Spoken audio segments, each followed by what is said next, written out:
Ladies and gentlemen, welcome to this latest teaching session in the course on technology and the future of medicine. Today is a preamble to Gary Goldsand's talk. I just want to talk a little bit about the ethics content in this course because we've never actually talked about that. So ethics in the technology and future of medicine course. So if you look at the YouTube channel for the course, and then look at the top 100 videos, the most watched videos. Of those top 100 videos, 54 of them have ethical content. So over half of the, so there are 1,300 videos in all, and so these are the top 100 out of those. And so anyway, over half have ethical content. And then if you look at YouTube analytics, right, the detailed analysis of each individual video, and look at where the audience retention peaks are. So what is an audience retention peak? It's a part of the video that a lot of people viewing it go back to watch again and again. And each time they watch it again, it makes the peak higher. So if you look at the highest audience retention peaks in our videos, they're almost always ethical subjects at that time. Sometimes so complicated it's almost hard to put it in words, but that's what it is. And then the third thing is that just simply if you look at the lectures and the title of the lectures, in an average semester of this course, there are 21 lectures, and 4 of them have the word ethics in the title. So there is strong ethical content. And these are some of the lectures with ethical content. So a lot of different lectures we have presented since the course began in 2011. Some of them are pretty interesting.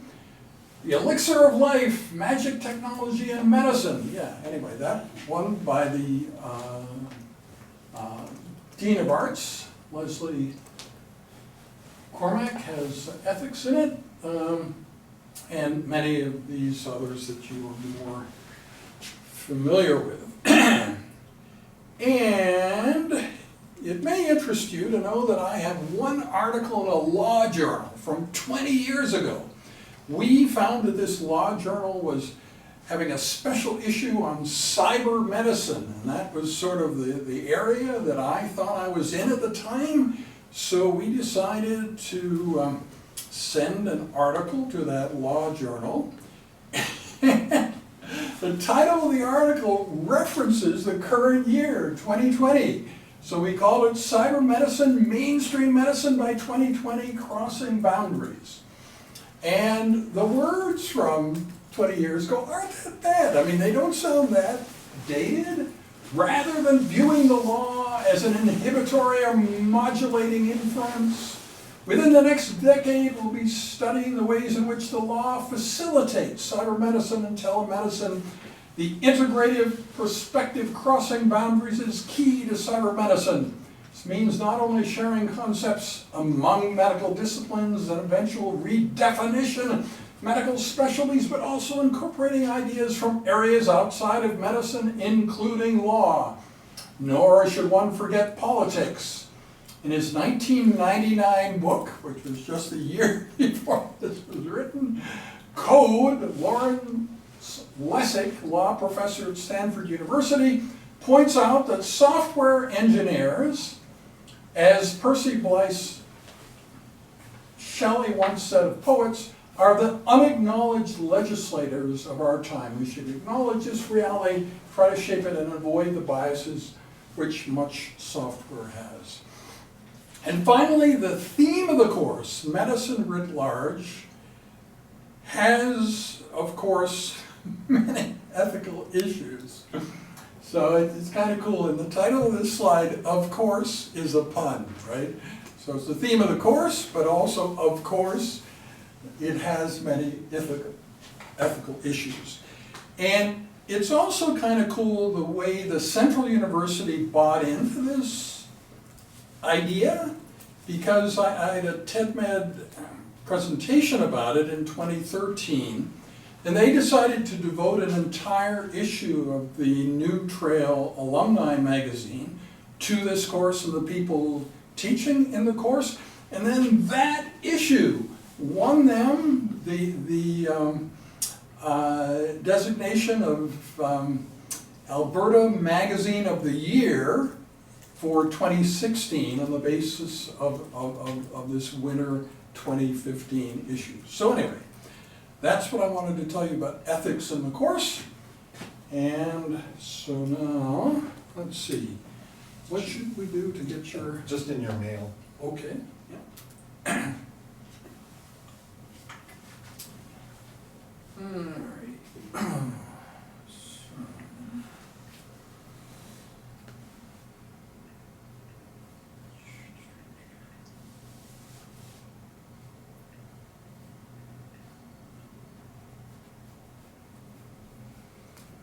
There it is.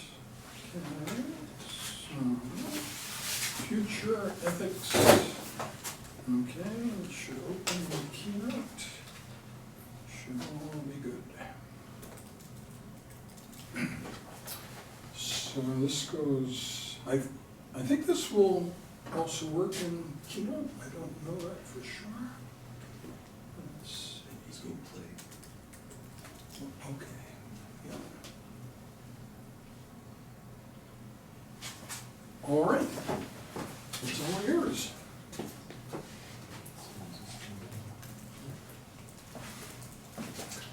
All right, thank you, Kim.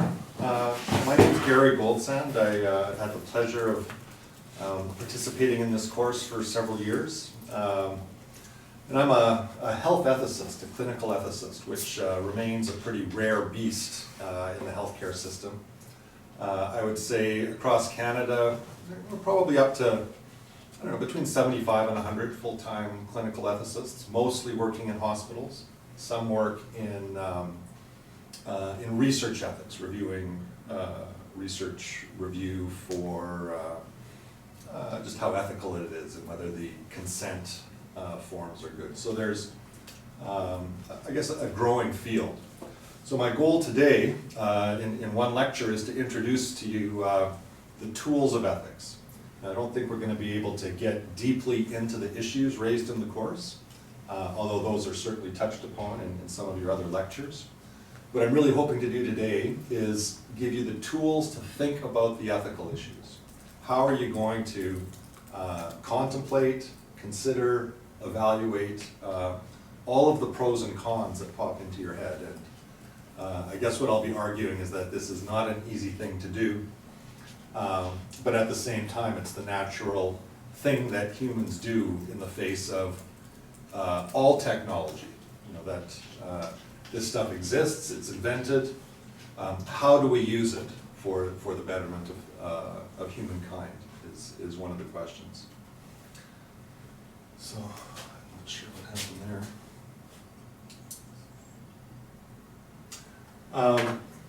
So what's the goal of clinical ethics? Things like clarifying issues, values, duties that people have. So in the clinical setting, it might be issues for clinicians, doctors, nurses. It might be patients and family members who have difficult decisions to make. And one thing we know is that people like to make decisions that are well considered and informed. When they find that they've made a decision without considering it sufficiently or thinking about it, that creates the possibility of distress after the fact. Did I really think about everything I need to think about? So clinical ethics and health ethics in general assists in recognizing and naming the issues that we face. It utilizes a variety of problem-solving methods, so that there's not just one way to do ethics. And so in the middle of the talk, I'll introduce some of the basic ways of thinking about ethical issues, and they're not that complicated. I would say all of you, the fact that you've been human beings living on this earth for 20 plus years means you're pretty good at ethical thinking. You do it every single day when you decide, should I do this or should I do that? And so these slides will be available to you if you, just as you're taking notes. So the goal is to facilitate discussion and usually compromise. You'll find that when we sketch out almost any ethical issue, there are sort of more extreme views. And when we think about how do we get along in a complex pluralistic society, almost inevitably involves some compromise. So that's often the activity. And ethics addresses larger societal questions, sort of, what to do with all of our research, or what should the scientific enterprise be, or what should be the economics that govern it, as well as bedside encounters. Should this patient receive CPR if they pass away, or would that no longer be reasonable because they've got a serious illness, it looks like they're going to die, and to give them CPR at that point would just be more of an assault than an assistance to them. So what we hope to do today is clarify and share thoughts on situations, and hopefully I'll leave quite a bit of time at the end, to promote reflection and self-reflection. So a lot of what I hope is going on while I'm speaking is your own internal monologue, addressing, how have you dealt with these things? How do you tend to think about ethically challenging issues? What are the values that inform your sensibilities? Because I think it's important to know that about yourself as you enter into these discussions. We always need to acknowledge the presence of complexity and uncertainty, because those things are only increasing, and almost every issue has yet another layer of complexity or something else to be thought about or considered. To encourage the use and development of judgment in situations that demand it, and by judgment I mean at some point people have to make decisions. They have to decide, am I going to pursue this or that? And I think I'd encourage you to accept the fact that we never do that with certainty. We never have all of the information we need to be totally rational in making a decision. There are always some risks and benefits, and it's important to recognize that. And then to share discussion around these things. So the key issue, I think, that we address in various ways in the course is the imminent arrival of technologies that are potentially radically transformative. Not just a little change, but some sort of major change. Even that, I would suggest, is difficult to put your finger on, because what do we mean by big change as opposed to little change? These are relative things. When we say that the future is going to be wholly different than now, what exactly do we mean by that?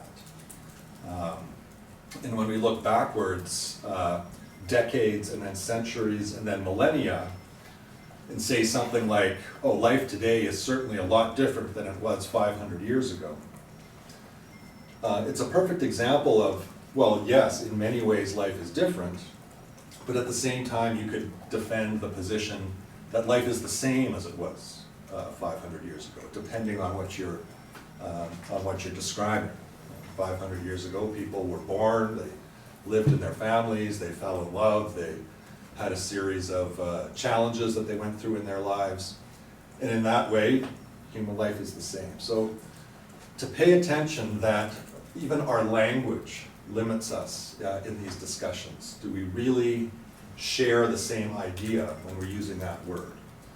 And so what I guess one of the tools I'd like you to think about is the need for critical thinking about every little thing, including the meanings of words that are being used in discussions, the intentions behind them, and the fact that language is itself a metaphorical system that isn't perfect.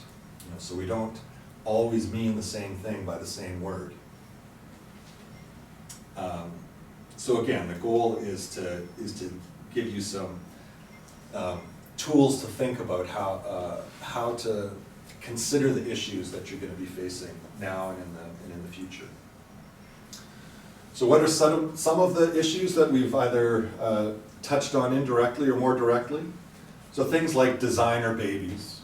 Does our advancing genetic technology that currently enables us to do quite a bit of diagnostic things. If we look at the cells of an embryo,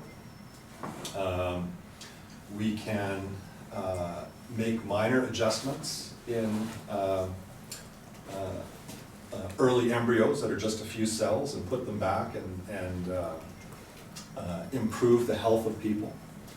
But it's pretty obvious that as that technology progresses and we understand what the genes are doing better, the time will come that people will ask for a little bit more tweaking of their baby in an embryonic form. I mean, what we know are that parents are always trying to do the best for their children, and it's pretty predictable that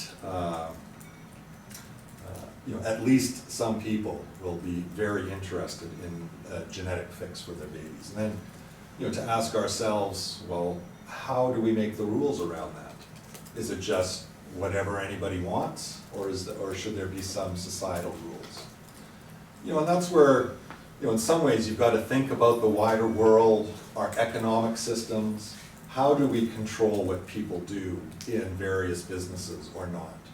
When do we deem an enterprise to be significant enough that there needs to be intervention? So we don't just trade nuclear weapons on an open market. There are individual states that feel they need to really tightly control that. So it's the same type of thing. As the technologies we're wielding are getting more and more powerful, how do we distribute these? And is the largely free market system that we've used in the past appropriate for the future? So life extension, it's something, quite a few articles you'll see about life extension, sometimes radical life extension, to 1,000 years or even immortality. I've read some articles recently more about moderate life extension. What about if we can collect our technologies, learn a little bit about aging in cells, and maybe take the average lifespan from about 80 to about 100 or 120, and what might that mean? But when you think about, well, how would such a thing be regulated? It's pretty hard to imagine a reasonable system, or who's going to have a say. So things like access to beneficial technologies, I think a lot of us, when we imagine these great technologies of the future and how they'll be distributed, I think we're mindful of a sense of justice. We're aware that the goods of the world are not, never have been equally distributed. That seems to be sort of an aspirational thing, but practically, even if you were to decide that you want to distribute certain goods equally to everyone around the world, it would take probably years and years and years to set up a system to do that. But I think it's looming in the background. One of the main questions is, are these fantastic new technologies that are coming, are they really just going to be available to the super wealthy? And when you look at it from today's perspective, that seems pretty likely. And then you've got deeper questions. Is there anything wrong with that? Or is that simply the way of the world? It's natural that people with extra resources are going to look to invest in things, whereas the vast majority of people who don't have a bunch of extra resources, it simply won't be an option for them. So enhancement. It's similar to designer babies, it's the same question. If we are able to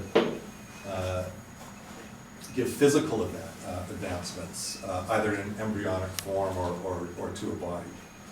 Intellectual enhancements, things that will improve your memory or your cognitive skills. Moral enhancements, something that might make you, kinder or gentler or less xenophobic. Some of the things that plague us humans. Relinquishing control of the emerging general AI. So when we talk about the singularity, which in some ways is a different discussion, I think we imagine the future, we see the curve of Moore's law, and imagine, well, what does exponential growth really mean? I have a natural skepticism, so I mean, my first idea is that, well, just because the curve has grown exponentially in the last century, it doesn't mean that that is the trajectory. You know, it doesn't seem to me an inevitability that it will continue to you know, double our computing power every couple of years, and that will necessarily lead to a super intelligence. But it may well, so we need to start thinking about it. And that's part of what I think we're really doing in this type of future ethics, is using our imagination to think about the issues that we don't quite face yet, but we really may. Because, you know, it's like any issue that you face, it's better to have thought about it in advance. It's better when you walk into something to know that, yeah, a few years ago I spent some time contemplating this, and now I've got to make a decision about it. So that's really what we're doing, I think, in futuristic ethics, imagining the discussions that we'll really need to have once these things are facing us. So, are there any issues I've missed that popped into your mind? Foreseeable ethical challenges in the future?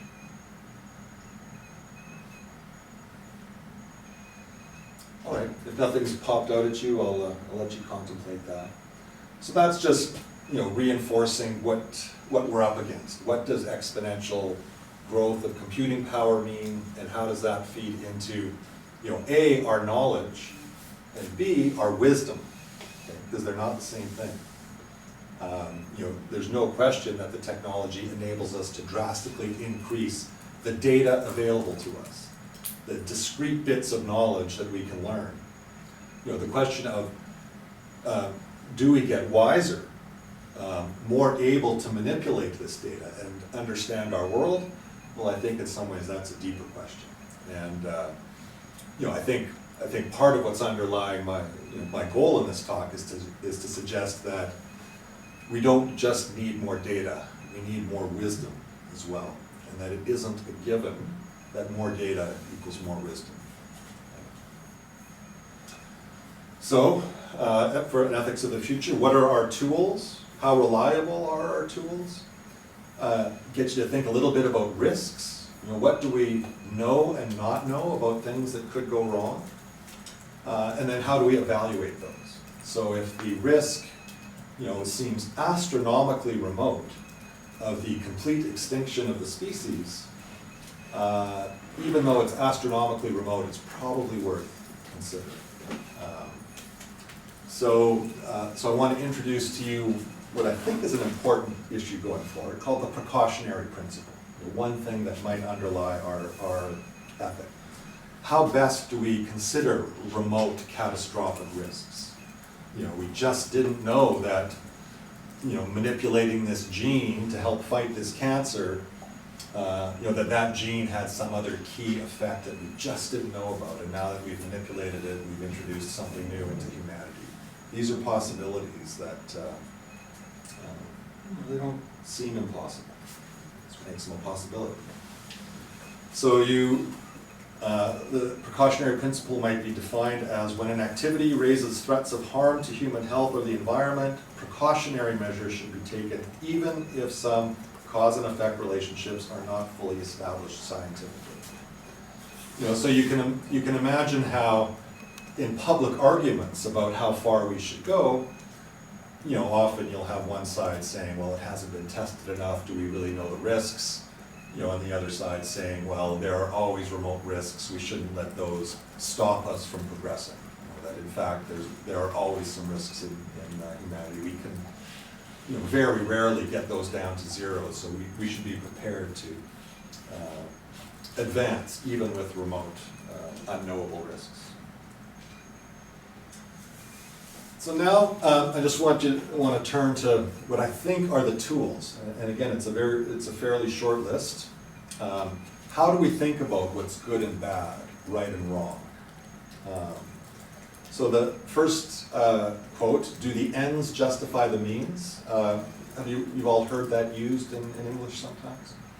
Again, it's I think a pretty common saying that in some ways summarizes up ethical method. You know, the ends of any act we might consider are the outcomes.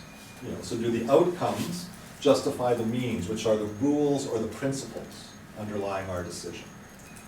So if we act on principle, sort of always tell the truth, or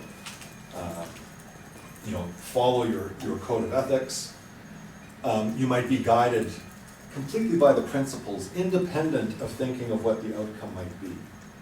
So in the history of philosophy, so this, some of the courses that you didn't take might well have introduced you to famous philosophers like Immanuel Kant.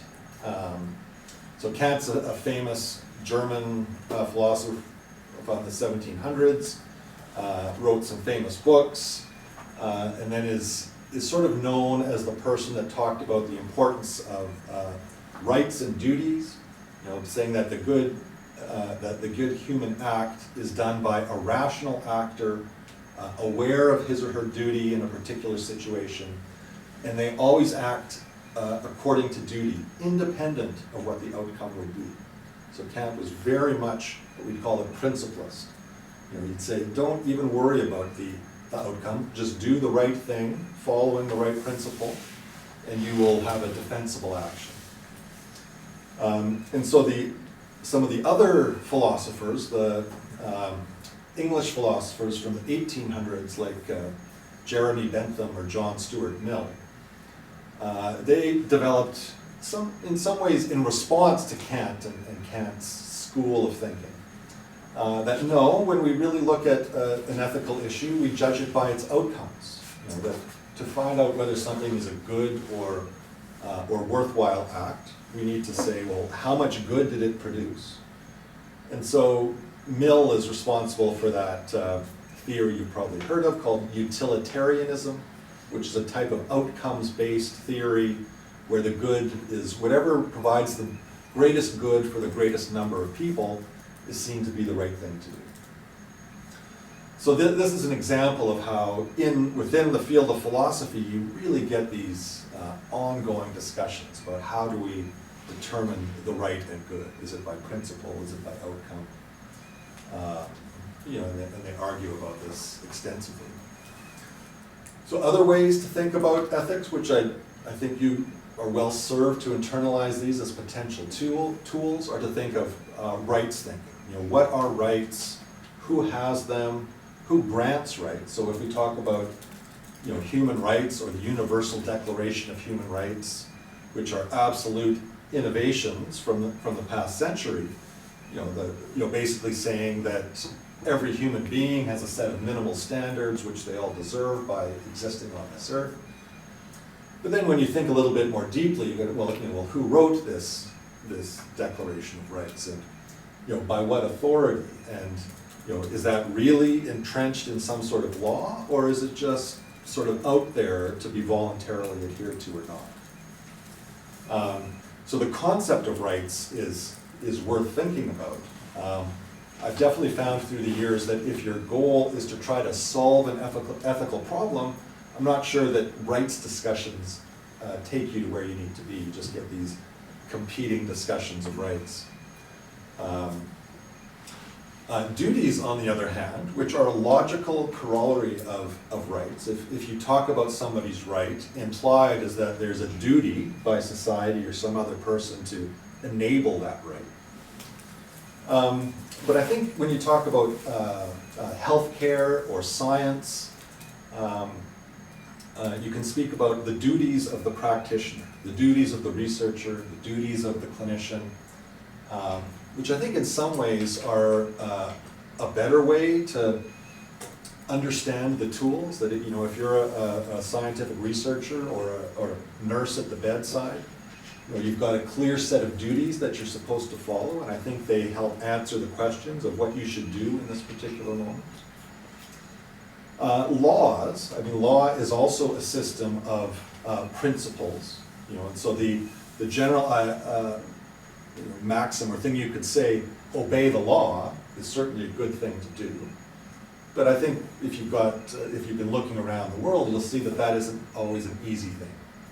That sometimes a much better outcome might well emerge from not necessarily following the law.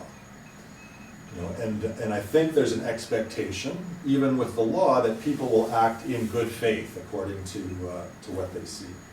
So laws aren't intended to be absolute, no matter what. But at the same time, it's pretty important, it seems, to set up your society with a set of laws that it seems to really help create order and a beneficial environment for everyone. So narrative ethics is another tool I'd like you to be aware of, and it just responds to a simple question of what is the story going on here? Whatever question you present, it might be a question about a person, or an institution. And a lot of times when we tell ourselves appropriately the story of what seems to be happening with, I guess, appropriate details, and that's the big question, what details are necessary for that story. It can give us a sensibility of how that story ought to go next. And I would say that all of us humans, when I say that you're all reasonably experienced ethicists, it's because you've been consuming stories your entire life. Whether it was just as a kid watching cartoons or hearing fables, any movie or TV show you watch, we have a real profound sense of when things are tragic, when they're not tragic, what endings are justified, when is justice served and when is it not. And these are deep, innate things. And so I've really found that when we're contemplating a tough question, shall we do this or shall we do that? How, should we regulate this activity in some way or not? Should this person go to the intensive care unit or not? That internalizing a realistic story of what's going on is really going to help inform your ethical deliberation. And then I would contend that in the end, we make our decisions more from our gut than from our head. And that I'd encourage everybody to use your head as much as possible in weighing and balancing all of the pros and cons. But in the end, because there's uncertainty, I think that we pull our final decision from somewhere else in our body. It's not a purely rational thing. So the middle path and compromise is a recognition that we humans aren't likely to agree wholeheartedly on many things. And I think part of practical wisdom for living in the world is recognizing that even though you might be completely committed to a certain idea, if there are a whole bunch of people that are not, you probably have to be a little bit less certain that your way is the only way in order to achieve some compromise.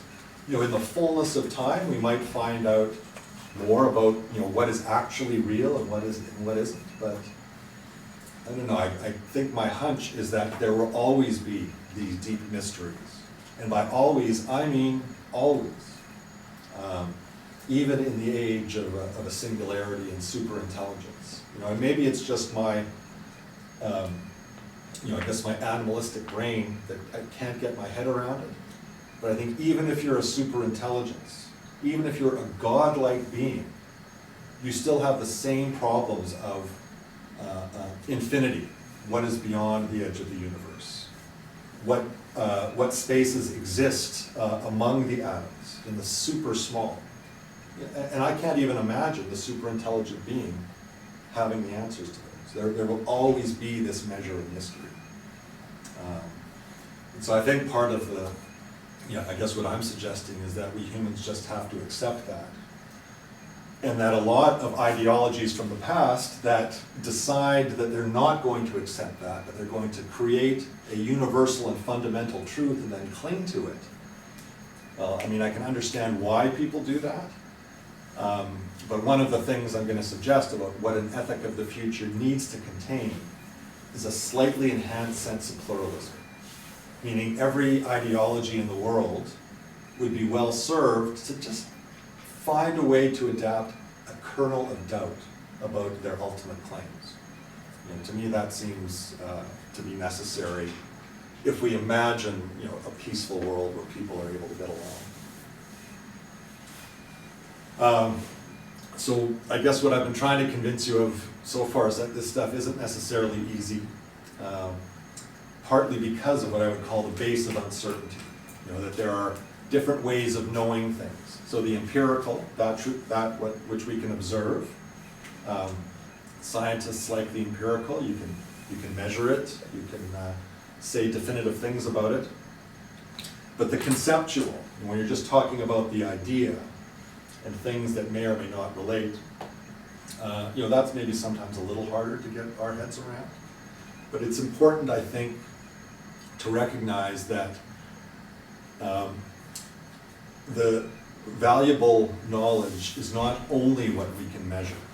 So there was this movement about 100 years ago, you might have heard of, called the positivists, the logical positivists. And they basically made this claim that all knowledge that can't be empirically verified or measured is worthless. Just chuck it out. And I think they've always sort of been against this idea of philosophical or religious thinking, which presents these uncomfortable, somewhat unverifiable facts. But I think we need to recognize that both are important, that the conceptual is not meaningless or useless. The contemplation of infinite complexity, so like I suggested before, the how many spaces, how many points are there between my hands, and the answer to that is the same question of what's beyond the universe, because there's an infinite number of points between my hands. But that, so like I said, we're going to be uncertain about some things. So the limitations of language I mentioned, I think we often forget that the word doesn't apply in a universally recognized way, that it's a metaphorical system. And when you read in the papers and whatnot about people fighting, you can't believe how often, they're fighting about something, but they're talking, they're using the same word to describe a different thing. So I spent about 15 years wandering the halls of the Royal Alec Hospital as an ethicist, where you get, all types of challenges coming your way. But one of the first things we had to do when called about, a potential ethics consultation is figure out, is there a real ethical dilemma? A patient facing, a decision to do this or that, and they need help with it? Or in fact, is there some misunderstanding going on? And I would say at least half the time, it was in fact a misunderstanding based on differing interpretations of words. So in the world of health ethics, even the concept of CPR, cardiopulmonary resuscitation, is a very good example. I'm sure you've all seen it to some degree, that when people's hearts stop, if we push on their heart and keep their blood flowing for a while, we're sometimes able to keep them alive by pushing that blood through the body. And we also know that activity has appeared on TV a great deal. So if you watch a bunch of medical drama, you're likely to see somebody who's undergone cardiopulmonary resuscitation, and it might strike you from that TV show that it's not such a bad thing. Looks like your heart's going to stop. You don't need to die. We can just start it again. And so that results in quite a few misunderstandings when a doctor comes into a room and suggests that we're not going to do CPR when this patient dies. Why? Because we can see that the patient is dying. It's an identifiable disease, and that's their process. Sometimes you get people saying, well, wait, can't you just start their heart again? And it becomes this, an honest disagreement where the team usually has to explain that, well, CPR isn't a favor to anyone. It's absolutely a great procedure if you drop unexpectedly with a relatively healthy body, and we can get you back. But if you've been going on this identifiable health decline and you're now reaching at the point where your death is expected, the logic of CPR falls away. So it's a good example of how the same word can be internalized differently. And I use it as a tool because as you're thinking about these things, you've always got to think about what word are you honing in on, and is it understood the same way? So what can we really know at this point is, I think, key to wisdom. So, the other thing when I say ethics in the university, it's to recognize that the sources of our wisdom come from many, many different areas. So I've always seen myself when I went into this strange world called health ethics, as being an interdisciplinary scholar. That the knowledge I feel I need to address the questions that interest me don't just come from one department, the philosophy department or the religious studies department. They come from, there's a lot of things coming out of the psychology department and how the human mind works, or the sociology department and how human groups seem to work, or the economics department and how do supply and demand economics seem to play out in the world, or political science, where we look at, how do governments get together and rule? Because all of these things have a little bit to say in the question of what shall we do with the new technologies. So, I think if you're really interested in this stuff, it might be too much to say go get yourself a humanities degree. But I would say do yourself the favor of trying to read outside just the pure science stuff. I think as Kim alluded to, with science and technology come these conversations of the ethics of these things. What should we do? And that's where we want to focus your gaze for now. So theology and religion, they're just a little. Theology is the study of religion from within a tradition. So it's a bunch of believers looking at questions. Religious studies in the university would be a bunch of sort of more neutral people. So they might be studying Christianity or Buddhism, but they're not Christians or Buddhists. They're doing it in a more objective way. But the material is often the same. So I started in comparative religious studies in my scholarly journey. And so I've mentioned the others, including the social sciences, law and the professions. I think the legal world and how we set the legislative environment in which the technological advances will grow are important. The professions, by which I mean the learned professions, which are a little bit different than regular jobs. When we speak about a profession, we usually speak about somebody who's taken a job that involves some sort of external oath. That you're not just going to take your skills and do what you will with them on an open market, but because your skills are specialized in a regulated environment and necessary, we ask people like doctors and lawyers and policemen and politicians to say that they will not use the power of their position to take advantage of anyone. That's in some ways what defines a professional. So I think lingering behind this would be the role of professionals. What is their duty in affecting the research and the ideas that go forward, as opposed to just the economic angles, which, another part of society, the business people, whom we expect to identify good ideas and potentially scale them up, but we don't necessarily expect them to have a deep conscience about it. So there's a lot to learn if we want to be wise about these things. So what have we learned from the past thus far that should be informative as we think about the future? How do we integrate the lessons of history? So I think it's pretty easy to look into the past and see just unbelievably egregious crimes, ones that in some ways can be written off as a product of their times. We can say that people were so much less enlightened 50 years ago or 500 years ago or whatnot. But one thing I know is that we humans expect ourselves to learn from the past. And the reason I know that is, as an ethicist, sometimes you get involved with medical error. Something's gone wrong. And sometimes there's a discussion about, well, what should the patient or the patient's family be told about this?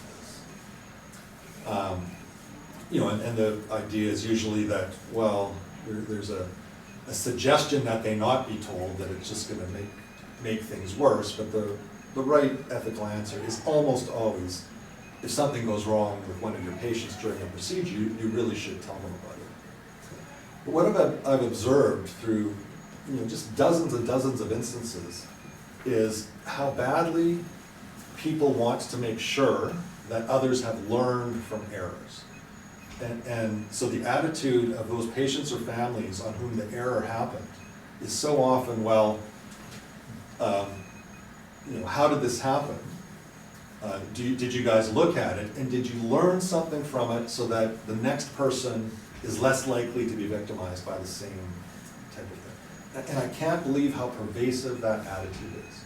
So that's why I assert that there's this expectation that we learn from things that we ought to learn from. So then when I think about, we don't need to go back too far to look at stuff that happened in the 20th century in Europe, in the 18th and 19th century in Africa and America.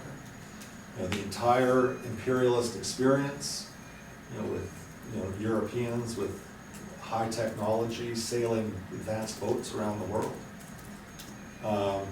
Anyway, the hope is that we learn what we can from these realities, even knowing that we can't change the past. And I would say that overarching all of this is a human love for justice. The idea of the scales being even. And I would say also in some ways it seems to be almost innate, our love for justice. And if you want to, any proof for that, if you have interacted with a group of 4-year-old kids, and you see something goes wrong, they have an amazing sense of whether they're being treated fairly compared to others or not. So I would say that we are really lovers of justice. And in some ways, when we think about, well, what does a great future system look like? Whatever it looks like, it will have to be just, I think, or perceived as just within acceptable limits. So we need to avoid foreseeable tragedy. Absolutism and universalism, like I suggested earlier, that I think in the ethic of the future, every entity is going to have to develop a bit of a kernel of doubt in its own ideology. To me, that's necessary, and it absolutely comes from my sense, which I think has been all over this part of the world for a couple of decades, that diversity is good. Human diversity is a good thing. When I imagine a world where all of us looked the same, or believed the same, or spoke the same language, my gut response is that's a terrible tragedy. When we look around the world and say, there used to be 10,000 languages and 5,000 of them have disappeared, those are just pulling numbers up. I see the loss of each one as a real tragedy. When we look around here and see, dozens of indigenous languages, often preserved in small communities, I think the loss of any one of them is kind of tragic. But then there's the practical reality. If there's only 10 speakers left, it's hard to imagine how that language could possibly be saved. Whereas if there are 1,000 speakers left, I can start to imagine saving the language. But again, one of my premises is the sense that diversity is good. And if we accept that, then this idea of absolutism, meaning my ideological truth is the ultimate truth, and the world will only be a good place when everybody sees that. That's the idea of absolutism. And universalism is the part of that says that this isn't only an absolute truth, but it's for everybody. Okay, and so in some ways you can point your finger at some of the great world religions of having been steeped a little too much in absolutistic, universalistic thinking. And I think that at the same time, these are major movements, so so my hope is that all ideologies, including world religions, find a way to take a step away from the absolute conservative towards the, being a little bit more open to the possibility of the other. That's a real sense of the future of it. So I would call that a sensible provisional pluralism. Is what we need to work towards. So just a few other concepts. Again, these are the tools. I'm not explaining them as deeply as I could, as more as introducing them. for you to apply to the other things you encounter in the course. So the slippery slope is a concept that often comes up. You know, the idea that, well, you can imagine some change or something that is probably okay as long as it's kept small and affects a small number of people. But you can say that, you know, something or another is a slippery slope in that you can estimate that the demand for that will grow over the future, and that the sensibilities that make some people sort of against that thing will change over time. You know, so medical assistance in dying is a perfect example of a slippery slope issue. You know, it's introduced in is it 2 years ago? Is it 2 years ago? You know, so it becomes an option near the end of life that some Canadians can opt to, you know, not just await natural death, but, you know, have the system kill you at a specified time. So I think everybody recognizes that that's a bit of a change, and that there are at least some people who will be well served by that because their suffering at the end is terrible, and there's nothing we can do to alleviate it. But the worry is that, you know, once you've had, say, 10 or 20 years of a whole group of people deciding that they're going to die next Tuesday, you know, or in the future, you know, and then you can imagine there's some world crisis, or, you know, the economic system is down, and we have to worry about expenses and costs, that as we get more comfortable with setting the date of people's deaths, we can start expanding it. So that's just an example of what the slippery slope looks like. You know, I remember seeing some comments from government ministers as the law was happening that, you know, we expect, you know, 5,000 or 10,000 Canadians per year will access this service, and, you know, to me that was just mind blowing. It's sort of like, you know, you want to introduce this medical assistance in dying because it probably will serve a few people, but then immediately say that 10,000 Canadians are gonna start using this. You know, so I just worry a little bit. And so the key thing to remember about slippery slopes is the way they change your sensibilities. You know, that, you know, 5 years ago you thought this perhaps about medical assistance in dying, and now that it's been around, you know, you've softened your attitude. You know, and I think it's perfectly observable in gas prices. You know, gas prices fluctuate, they go up and down. You know, sometimes they're $1.30, sometimes they're 85 cents. You know, and they know that when they make the changes, they've got to do it slowly. You know, that because if it's been sitting at 85 cents for a couple of years and they all of a sudden put it at 130, everybody goes crazy. But if you just put it up slowly, people don't even perceive it. So beware the slippery slope. So accounting for unforeseeable consequences, you know, when and to what degree should we calculate those dangers or risks that we don't even know about? The evolving status of eternal questions, you know, so by that I mean, you know, fundamental things. What are we humans doing on this earth? You know, what is our goal? You know, and I think I'm often thinking of the idea of progress. You know, so one of the things we discuss in the course is the way that new technology might facilitate incredible progress. And you know, I think whatever way you look at that, if we have a world of abundance, you know, if all work is able to be done by others, we really don't need human beings to do much in order to feed and sustain ourselves. There is still the eternal question, who or what are we human beings, and what are we supposed to do over our 60 to 100 years of life on Earth? There's always that question, so what am I going to do today? You know, and if we look at, you know, I guess the world of the rich, people who have $10 million in the bank and really don't have to work anymore if they didn't want to. They could easily live off their savings and not even notice. But very few such people just retire. They need to do something in their life. So I think, you know, just as we contemplate, you know, a world of abundance, it'll be the question of, so what are we going to do? How are we going to fill our day? are we still going to have a role in creating the world? You know, in some cases, you could look at many forms of work as contributing to the creation of the world, you know, that we're trying to make the world a better place in some small incremental way. But I think behind that are, you know, what are the eternal questions? And things like, is it really better for humans to be more intelligent? Or maybe it's more important actually for humans to be happy. You know, and so when we think of, you know, what would it mean to bump up IQ? You know, is it going to, what about that old statement that ignorance is bliss? You know, when we sort of walk around in a fog, not knowing what's going on, you know, there's a local pleasure to be had in not being weighed down by the burdens of life. So I think that question doesn't just go away.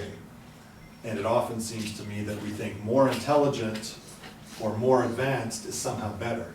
But the question of what am I going to do today remains. So we need to be patient with our progress, and we need to predict reasonably.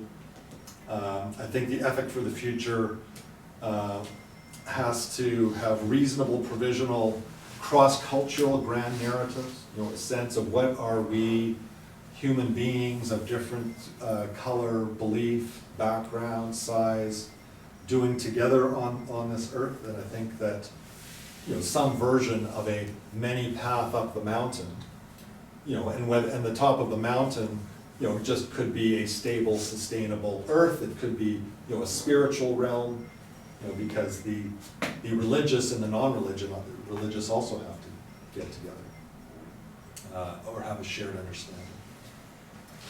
So I'm a big fan of pluralism. So just a few other things to keep in mind. Often stuff is justified by necessity. You know, what do we need to do? You know, is this medically necessary? So when you think about enhancement of human beings, you know, there's probably a good idea that it isn't going to meet the standard definition of medical necessity to say, can you bump up my kid's IQ by a few points? You know, unless we can establish, as I'd imagine people would try to do, that everybody who's got a 10 points higher IQ really has a better life for these reasons, and that justifies that sort of tinkering. Murphy's Law, yeah, is Murphy's Law still out there? It's just I take it as, you know, anything that can go wrong will go wrong. You know, when you butter your toast and it falls on the butter side down because of Murphy's Law. So again, it's not, I'd say, a hard and fast law. Technological versus moral progress. You know, I think I started getting interested in this field in the early 90s because I saw the amazing technological progress of things like the Human Genome Project, and thought, well, you know, do we need accompanying moral progress to know how to wield these new technologies? The economics of growth. You know, that we are sort of locked into an economic system that determines how things are produced and distributed. You know, and I think we need to ask ourselves whether that's serving our needs or whether it isn't. You know, I think I'm, in general, a fan of free enterprise economics. I think it does a great job of producing high-quality goods and distributing them. But I would say only for what I would call normal widgets that are produced. Stuff that's special, like healthcare or really high technology that can change the whole world, I can't see it being a good idea to trade those things simply by supply and demand economics. You know, we need regulation because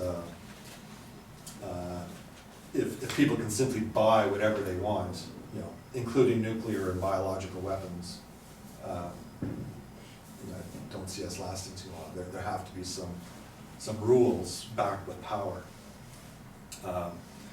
You know, and then all of it, you know, will we be discussing any of this, or, you know, 10 years from now, are you going to hear about a collapse of an ice sheet in Antarctica in the beginning of a glacier that's going to slide into the water and instantly raise the sea levels by 1 meter, which means about 1 billion people have to move. I can imagine something like that happening in the next century or two, and then all of our other plans just get thrown out the door because we've got to rally, take care of that. So I guess my tentative conclusion is that maybe the future in the end for human beings isn't that much different. The ethic of the future is the same as in the past. An ideal we're trying to implement, but with only some measure of success. But the urgency of implementing a good, solid, cross-cultural ethic is more urgent now because of our power, because of our ability to create technological things that could destroy us all. And that simply wasn't the case before, and so it raises the stakes a bit.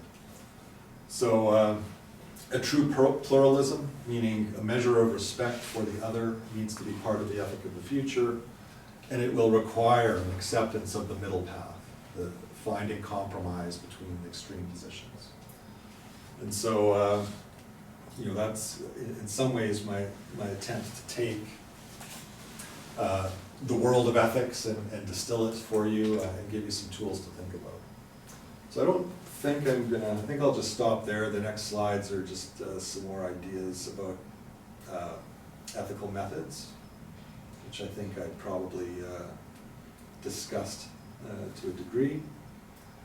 And just to this last slide, I mentioned justice, that we really love a sense of justice. I think if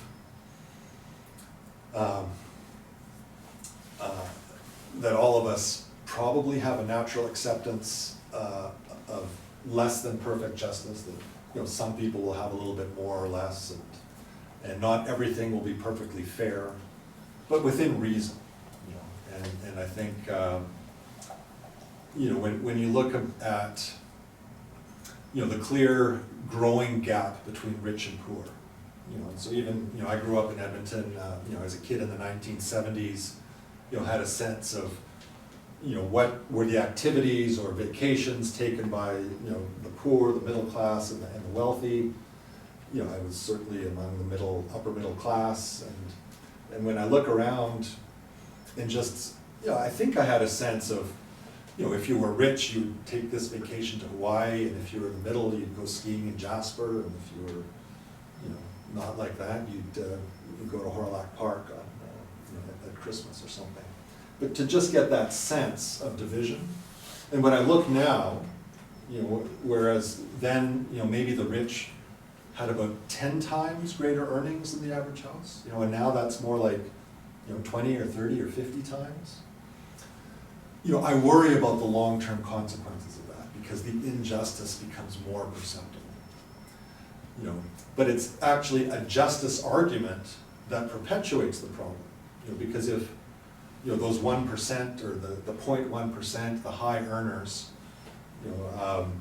which include professionals, when they compare what's fair in terms of earnings for their work, they tend to not compare themselves to the mean. They compare themselves to others in their class. So that if doctors are talking about their wages, they're comparing them to lawyers and bankers, not to laborers. And so it's strange how the sense of justice can be manipulated.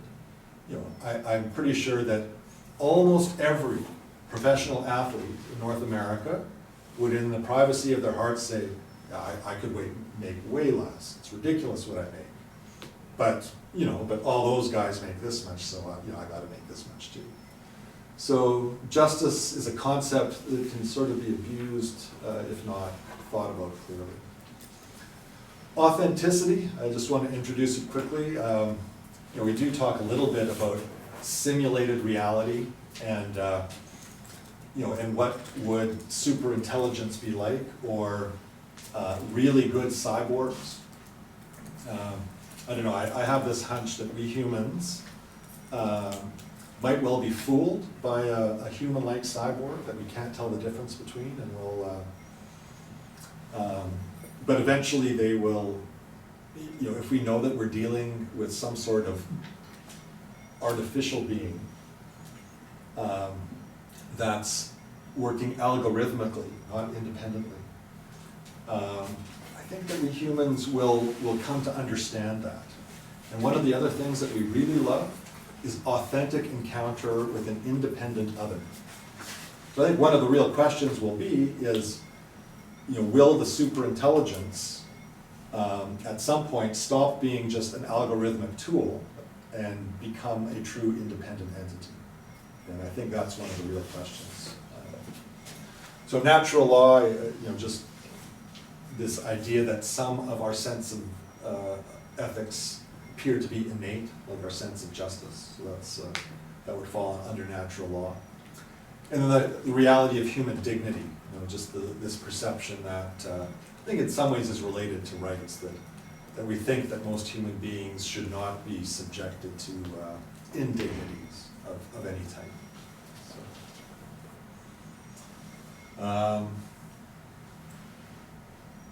all right, well I think, so the goal, as you think about what we've discussed in the class so far, as well as what you're going to look at, is to consider the ethical implications of each of the future technologies and ask yourself, what shall we do with them and how? So I think I'll stop there, leaving some time for discussion. But if you assimilate all this, I think you've got a sense of the ethical tools. And even though we could do this in a 4-year degree, we could have 20 full courses on this material. I suspect that introducing the ideas is not a worthless endeavor. So hopefully you can take a step back and use them as you contemplate the questions that arise in the future. What should we do and who should we be? Those are the questions of ethics. So thanks. Okay, thank you very much. I was thinking that maybe one thing that sets the future apart from ethics of the past, just thinking about who the actors or the entities are. There are new entities. Like you could think of multiple instances of yourself, and then what are the ethical questions around what, say, the 5 instances of yourself do in a day, right? And how many of those would seem in our present world just like cheating, right? Like you're obviously doing something wrong if you're both doing this and that at the same time, right? But that's just our world of today where there aren't multiple instances of ourselves. And I'm sure there will be other questions like that where common sense changes, right? We think common sense is like just one thing, right? But like if there really are understandings coming from quantum biology that change every textbook, for instance, if there really are some technology so you can be in more than one place at a time and do simultaneous things. If the Star Trek-like replicator works, all the sorts of things you can imagine that would really change common sense understanding of the world, right? So yeah, 2 people might both understand common sense, but one person understands it like in the world of 2020 and the other in the world of 2045, and those are pretty different. Yeah. Yeah, or 25, 45. Yes. Your question about would we, if technology allows us to have 5 versions of ourselves walking around and experiencing the world, as I think about that, in order for them to be seen that way, it can't be 5 independent beings. There got to be 5 of the same that somehow come together. Right. Yeah, like I've so, talked about these parties in the evening, the best social event you ever had, because every participant is just you, so you're perfectly compatible with all other people sharing stories and so on, right? But I think also I mean, you can think of all those things that you learn about in physiology and pharmacology of repeating the same thing and getting a lesser effect, that probably those parties wouldn't be that much fun if it's just multiple instances of yourself. Maybe the first time it would be good, but after you say, no, we want at least one instance of somebody else to have a valid party, you know. So, yeah, there'll be lots of new questions. All right, so any questions or comments or things you were thinking about as we were talking?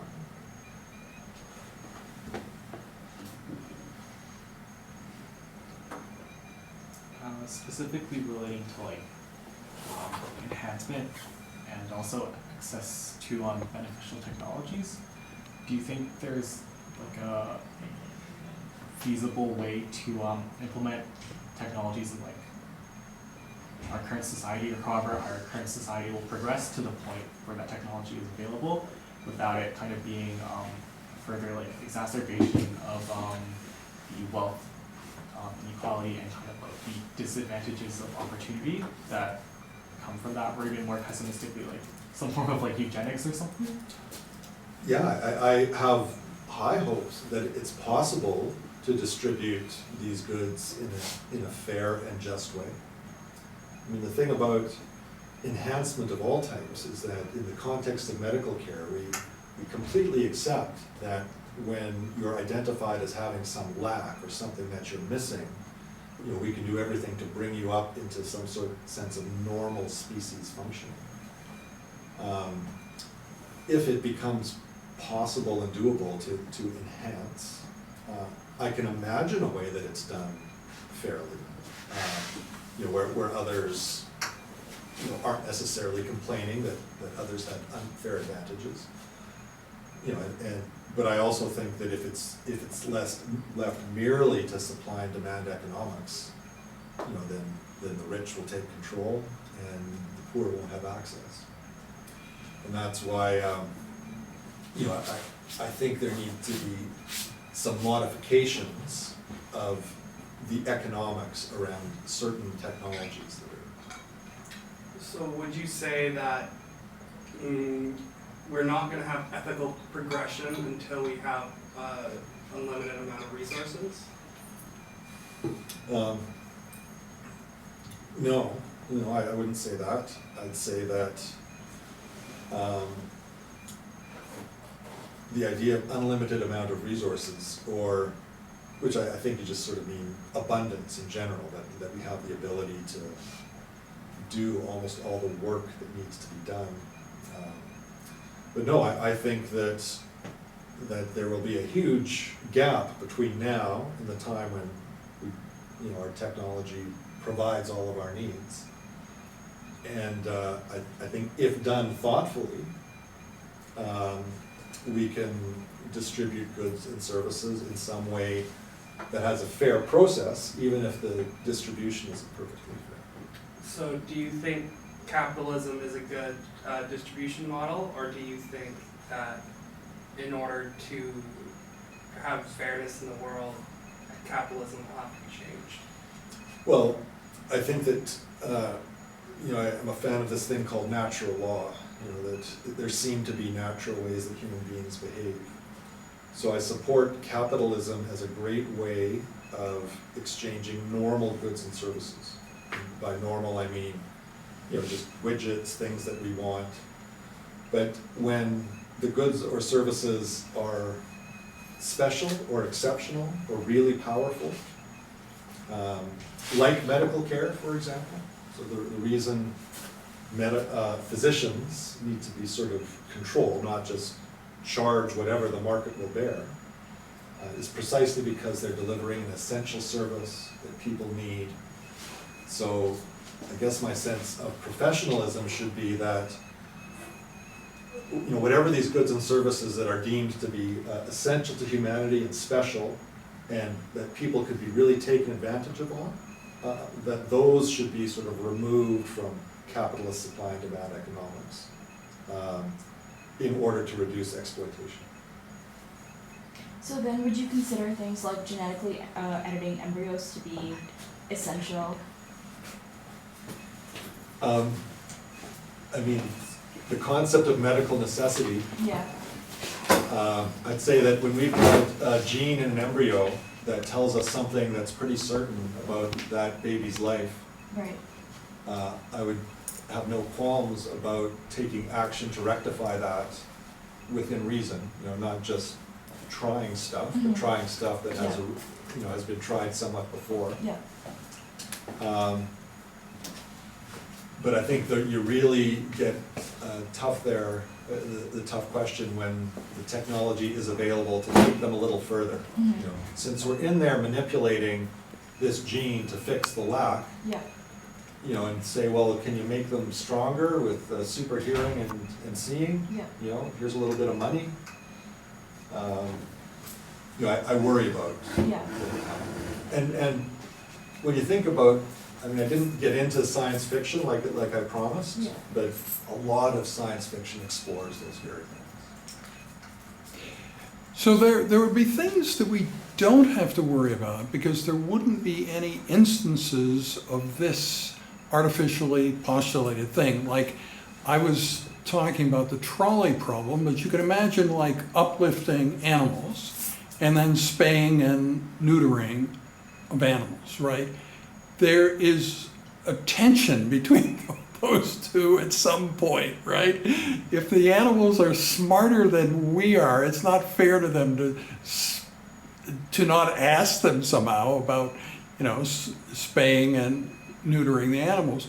But that's probably unlikely to actually occur. So just like the trolley problem, we don't have to spend endless time talking about theoretical instances of things that won't actually happen. We can just stick to the ethical quandaries we actually have and not make up ones that there are no instances of. Yeah. The real ethics are complex enough. Yeah. So, Yeah. so just I'm not going to talk about it a lot, but if you want to do yourselves a favor over the next year, these are two of the science fiction-based cyborgs that challenge us. So on the one side is Lieutenant Commander Data from the world of Star Trek. He's a unique being that's been built by a genius scientist and is sort of one of his kind. That they call his brain positronic.